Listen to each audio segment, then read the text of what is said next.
Hey everybody, welcome back to our channel Doom Productions, and today we're doing another sit down, a little filmmaker hangout. We're going to talk a bit about our origin story, where we came from, how we started making movies, and just kind of the build up to where we are today as Doom Productions. But we weren't always Doom Productions, actually. No. Do you want to kind of go into the good old days a bit? Well,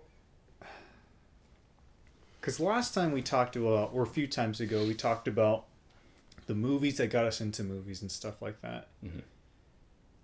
What are the movies? I mean, was there a point before we got together that watching movies where you were like, oh, that's the movie that makes me want to make movies, or anything like that? I mean, I think the biggest one I think of is, the prequels for Star Wars and Wallace and Gromit: Curse of the Were-Rabbit and Doctor Who. I was a really big Doctor Who fan back in the day, growing up, like from 5th grade through I don't know, halfway through high school or so. I was just really into that show. And one of the first projects I ever did in making a movie was a buddy and I. We made a Doctor Who parody. It's actually still available to watch if you dig around for it. It's out there, and it's really bad. We shot it on an iPod Nano. It was the first iPod Nano that had a camera on it. So obviously the quality's not great. Yeah. But yeah, I wanted to be an actor starting out, so I acted in that and kind of found other projects. But yeah, what grade? Getting in. How old were you when you wanted to be an actor? I mean, we started joking about that in middle school. It was always that project of we should do this, but we never did until high school. I was a freshman, and kind of around freshman, I was entertaining the idea that I wanted to be an actor, and I did plays in middle school and all that. Nothing impressive, but I liked it. I thought it was fun, so I decided I wanted to be an actor. And then I went through a phase where I was like, it's not possible.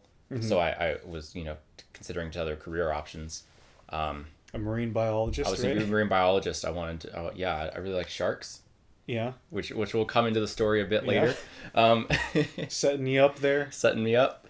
And, and then I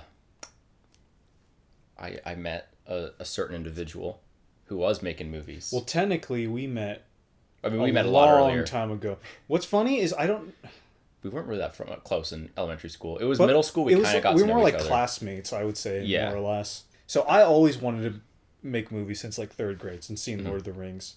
And so I would mess around. I had a mini DV camera that I would mess around. I'd film, and I'd mess around with editing a little bit when I was in elementary school, I think. Middle school, I would always run around with a camera. And then in high school, we did... that's when we started hanging out more, and we started doing video stuff. And the first video... Well, you weren't even in this. No. The first narrative thing I ever tried, which technically I didn't even fully do. Yeah. I did with our friend Travis, who's going to be in our new movie, Video Carnage. We did a promo thing for a youth group event. Dude's Day. It's... You know what? One day we will release it. Yeah. So you can see it. It's incredible. But it's one of those things where it's so terrible that it's funny. So bad it's funny. And it was definitely an experience. And it's still one of the funniest things I've ever seen, I think. And yeah, so we did that. After that, the following... No, wait. When was Perfect Day? Was that Perfect Day was next. Yeah. Okay. That was the first thing I acted in with you. Okay. That was... And then, so the next year, in 2012, I did a short with some friends called Perfect Day. And I was the head kind of person on that. Ethan was... You were there. I was an actor. But you weren't really, at this point, I was not, a camera person. Yeah. I was an actor. Yeah. And that was it. I have nothing interesting to say about Perfect Day. That's fine. I don't think... Anyways, after Perfect Day, I'll carry on. This is where the story begins. After Perfect Day, we started working together regularly. And at this point, we had kind of decided we need to come up with a name for ourselves. So my original YouTube channel, which is just my personal account, way back in the day, my username was WhereShark1. And you were referred to by your friends at school as Caramel Thunder. Yes. So if you take Caramel Thunder and you take Were Shark 1, you put them together, you end up with Caramel Shark Studios, which is what we went by for up till last year. This is 2013. This is 2013. And when this starts. Yeah. So in 2013, we are establishing like a YouTube channel where we're making stuff. And the first project we made together was kind of like, it was like the climax of a movie in a way. Yeah. And it was called Rendezvous Midnight, which you wrote and I again acted in as like one of the leads. Yeah. And that was a movie we shot with just a couple of friends. Yeah. And it's kind of like a crime movie, but like just the end of it. So it's like this is just where the story would have ended if it was a full movie. But that's all we really felt like shooting at the time. And I think that's what I think everybody's first movie looks like. Mm-hmm. Like it's very typical high school boy kind of movie, like kind of Breaking Bad crime, inspired. Yeah. Breaking Bad. Kids who are way too young to be playing criminals and cops are playing criminals and cops. There's shootouts. It's all that stuff. You can watch it all on our channel. It's all there. Everyone, if you want us to break down what we learned from each movie, we will. But I can't remember what we learned from each movie now. You got to go watch them and comment what you want us to teach, and then we'll do it. Yeah. But so we did Rendezvous Midnight, and we did a couple skits, which I don't think they're not on our channel anymore. Mm-mm. It's kind of like, hey, we have an idea, let's shoot this real quick. Yeah. And then we would just do it. Yeah. And then we did a zombie movie. That was probably the most people we ever had in a... Up to that point, yeah. Yeah. And it's interesting because I think around this period, we wanted to do back then kind of what we're doing now in a weird way. Because we were totally into the Film Riot, Freddie Wong... Indie Mogul, Quarter Digital, like they were huge back then, and so this was like we kind of, and that's what we wanted to do was just make movies regularly.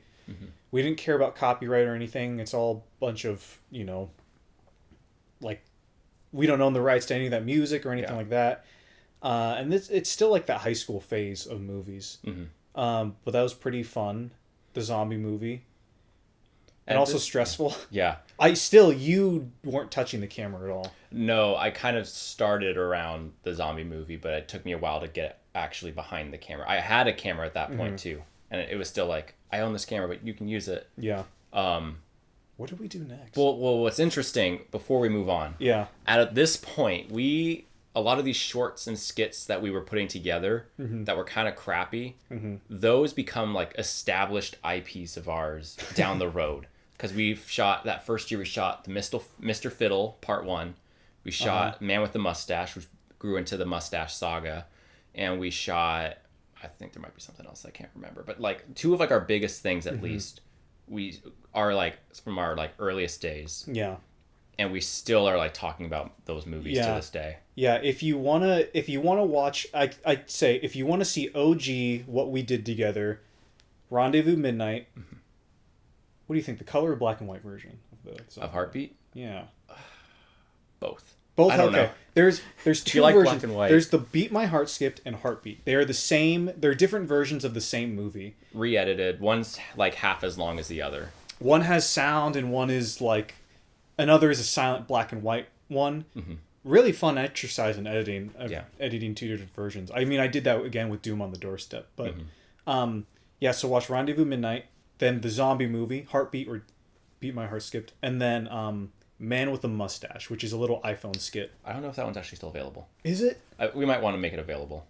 Let's make it. I'm going to make it available right now. Anyways, and while you're doing that, so then we kind of entered this secondary phase where we were working with a lot of people kind of regularly. Mm-hmm. Like our crew was probably at its biggest around this point where we'd be working with like at minimum like 5 or 6 people per movie. Yeah. And sometimes more than that.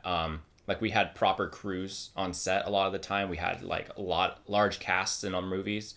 Man with the Mustache is still up on our channel. Good, thank goodness. Yep. So check it out. That's year 1. Think of that. And then we kind of grew to this point where I don't want to skip ahead too far, but I want to make sure I'm covering things. Yeah. I mean, I think these are the next things. That's what I was going to say. So we kind of get to this point where it's like we want to make a movie. And so we were like, all right, let's... Hold on. I think that's a pretty... Okay, we can talk about that. That's a substantial one. Okay. For Few Mustache. Talk about that one then. Oh, geez. Okay, the phone agrees. The phone agrees. For A Few Mustaches More, to me, is the most perfect thing I've ever directed, written. To this day, I've never topped it in terms of like a film, like being a like everything I wanted to accomplish is there. It's all like this. It's my best movie, I think. This is why you wanted to talk about it. This is why I want to talk about it, because I think this is my best movie of all time. I've never topped it. Everything I wanted to accomplish, I accomplished. There are obviously there's flaws in it. Technically, it's not as good as the other one, but I think, for me, that's my best movie. Mm-hmm. And that was made the year we graduated. Yeah, because it played for school. Yeah, it was. Yeah, I was gonna play it. It played at my. I have a weird high school story, but won't get into that. But I was allowed to play that at my graduation, and that was the main reason it got made. Yeah. But that's kind of a sequel to The Man with the Mustache. Yeah. So second installment in our mustache western trilogy. Yeah. All right, now we come graduation, we're like, all right, we got to end the year big. Mm-hmm. We got to make a movie. Yeah. We have all these friends, all these people. We wanted to make a movie, so we started working on a project called McFarren Down. That I forgot. Yeah. Part one version. And we shot a couple of scenes for it, and then for one reason or another, I can't quite remember. Maybe you do, but we ended up not making that movie, and we instead made our first feature film, Great American Sleepover, which was kind of this movie that came out of like this existential crisis of graduating. Mm-hmm. Like, what does it mean? Like, did high school really matter? And we had like a bunch of people for this movie. We had a 4-person cast of the main characters, and then a bunch of side characters. Yeah. And it's really this kind of weird, interesting movie. It's weird because we were so influenced. I mean, I think like most high school boys, Edgar Wright, and like John Hughes. Mm-hmm. I mean, those are kind of like the main inspirations behind that, of like doing like a coming of age story. And I mean, honestly, this was a great exercise in like, because we had all these script pages written, but we we weren't there yet where we knew like, oh, we just kind of like, I wrote it and it's like, oh, we'll figure it out. Yeah, we figure out. One of the sections of the movie we straight up improvised. I think. No, that's because we had to because we didn't think about we were gonna make it. We ended up just not making those sections, and we had to improvise large chunks of the movie because. It's like, oh, we can't do this, so we're going to improv it all. Yeah. Yeah. But the movie itself, I mean, that was probably, never again will you ever have as much free time as you do when you're in high school or during a pandemic. And your friends have no jobs, and yeah. But it doesn't matter. Yeah. Good memories making it. Mm-hmm. Terrible movie. Yeah, not a good movie if you look at it. I mean... I'm glad we made it. I'm glad we made it. Listen... If you want to see a good movie... Wait, how old are they? The RC Film guys. RC Film guys? I don't know. How old are they? I don't know how old you guys are. We assumed you're in high school. If you're in high school, you're doing so much better than us. If you're not, you're still doing great. Yeah, okay. Check out these RC Films. Mm-hmm. We can link them in the description. They're younger than... I don't know how old... They got a bigger crew than us, so it's kind of hard. Bigger crew. Yeah, they're... I mean... If you want to see some real good movies made by young people, check out them. Yeah. They're awesome. If you want to see what probably most average people will start out making garbage, then watch our first feature film. Yeah. That's kind of like the halfway point of a phase, That's phase one. Yeah, that's phase one, us. And it ends with the feature. Yeah. Then we kind of started making all kinds of stuff because we hit film school at this point. Mm-hmm. So, a lot of our projects were like based off of assignments we were doing. So we were kind of trying to work in like, okay, how can this prompt that our professor gave us be a project that we want to make? So there's some films in there that they're just all over the place. It's kind of where we got to play around. And we started to bring back ideas from our earlier work and start messing around with them. I don't know which ones are available. Oh, and then I think the biggest one is... Yeah. Are you thinking Righteous Ombres? Yeah. Okay. Yeah. And then the biggest project out of that was this project called Righteous Ombres, which is the third installment of the Mustache trilogy, which I really love. I think it's one of the best things we've made. I think so too. It's just a lot of fun. Yeah. It does not hold up. But it doesn't matter. It's a lot of fun. I think people have a lot of fun watching it, but I'm biased. And that was another time where it was like, we all kind of had jobs, but there were jobs we didn't care about, so we could pull it off. Like, I remember I worked at Target at the time, and I called in sick for a lot of days just to make sure I could shoot this movie. Or if like we weren't done filming a day and I had to go to work, but we had more to finish, I'd be like, well, shoot, I'm calling in sick, I guess. I got a movie to shoot. Yeah. And I think what's the big significance with Righteous Hombres is that was up until Righteous Hombres was really the last movie that we made with using copyrighted music. So up until then, so this is like, that's 2000, that's 5 years ago. So 2015, we had only been, so that was like, I can't do that. That was 2 years. 2 years. For 2 years, we're using copyrighted music. We're stealing sound effects. We're figuring out how to edit and like really discover our craft and everything. I mean, I was still even the cameraman. Yeah, then, for like half of it, yeah. For like a lot of that. And like there's things in Righteous Hombres that I was still learning like 2 years in. Like I didn't realize you could copy and paste effects onto different clips. Like that's where we learned how to do that. Or no, I didn't even learn it then. It was after that. Just after I did that movie, I realized you could do that. So, I mean, it's a 30-minute movie, but I mean, it's a great movie. You just go watch it. It's fun. It's a lot of fun. And then we kind of hit these bigger productions. That was like film school stuff, but we were hitting like 20-minute short films we were starting to produce at this point. Some notable ones are The Briefcase. Is Mr. Phillip Part 2 still out? I don't think that's still out. No, it's not. Serious Business, The Briefcase. My Father Was a Spaceman is probably one of our staple like college age short films. That's one that again had a bigger crew and it was a lot of fun. We actually traveled for that movie too, which is something we hadn't done up to that point, where we went to the coast, which isn't a huge trip for us. I mean, we're from Portland and it's only like an hour and a half, 2 minutes, 2 hours away. So, but that was still like a big thing for us to do, and we had a lot of moving parts in that movie, and it was definitely like a bigger story than we had kind of really tackled up to that point. I think a lot of people agree that's I don't know now, but that it was regarded as our best movie for a while. My mom still says it's our best movie. Okay, so it's still considered our best movie. Yeah. That was our first real drama too. I think. I don't think any of we our were doing a lot of comedy, like almost all comedy, and just a couple of serious films. So it's kind of a sci-fi drama, but I mean that was really I think for me in film school, that was probably the culmination of everything I learned in film school in a big way. Even though it was only I think it was my first year or second year, I think. I don't remember. I think it was because it was 2016. I went to PSU in 2015. So that was my first year in film school.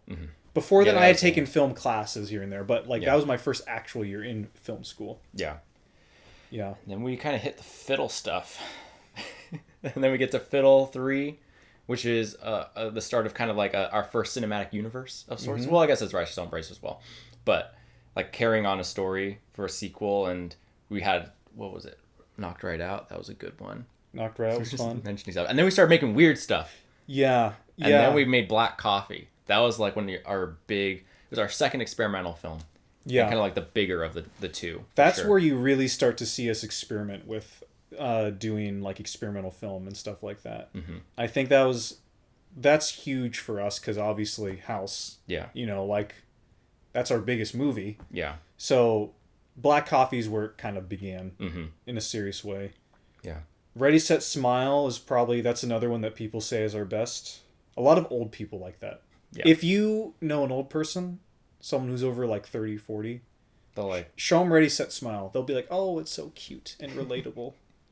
I don't know. I can't tell you how many people have said that to me. Old people. All of them old. Nothing against old people. Yeah. We want that viewership. So you know what? Share Ready, Set, Smile to all your Facebook, because that's where old people hang out. Yeah. And then we hit a phase of like shorts. Oh yeah, weekly shorts. And this wasn't it was not as long of a phases, and they're not even public anymore, really, for most of them. This is we were lost. Yeah. I think creatively, ambitiously, we didn't know what the heck we were doing. We had no hope. I mean, all of our friends were busy. All of our friends were busy. The crew had shrunk down to 2. The crew was shrinking. We were trying to chase that spaceman high, I think, and we could never quite get it, and things just weren't working out that well. No. And I think the biggest things to come out of this era, So this was like 2018, I think. 2018-ish. Yeah, this was my last year of film school. The Gospel was the last experimental movie I've done. Mm-hmm. I like that one a lot. That's a good one. Fiddle and 4. Then Mr. Fiddle 4. So those are the two most substantial projects I think that came out of that period. But it was really a period where we were still really figuring out what to do and how to do it. I mean, I don't think we really knew what we were exactly. No. Even up to Here Comes the Pumpkin Man. Yeah. And that was a movie you shot by yourself. I shot that one all by myself. That was the first dabble into the Halloween stuff. Je crie en mangeant. That one's another.